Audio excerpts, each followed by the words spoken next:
দিন শেষে সেই জনগণের কাছেই যেতে হবে। জনগণ যদি মুখটা ফিরিয়ে নেয়, আপনার আমার কিন্তু কোনো স্থান নেই। যত বড় যাই হই না কেন, আমরা নিজেরা নিজের যত বড় যাই না কেন, কারা চলে আসবে কি চলে আসবে আমরা জানি না। তবে আর যাই হোক, সেটা আপনাদের কারোর জন্য ভালো হবে না, আমাদের কারোর জন্য ভালো হবে। সামনের নির্বাচন এত সহজ নয়, আপনারা যত সহজ ভাবছেন। নিজের মনে যতই বড়াই করুন, আরে বিএনপির তো শাখা প্রশাখা একদম গ্রাম পর্যন্ত আছে, অন্যদের কি এত আছে? এত বড়াইয়ের কিছু নেই। জনগণ যখন ক্ষিপ্ত হয়, জনগণ কিভাবে স্বৈরাচারকে দিয়ে দেশ থেকে পালিয়ে যেতে বাধ্য করে। সহকর্মী কিন্তু মাত্র কদিন আগে, এখনো চোখের সামনে জল জল করছে সেই উদাহরণ।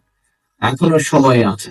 আসুন, আসুন, আসুন, আমরা জনগণের পাশে থাকি, জনগণের সাথে থাকি।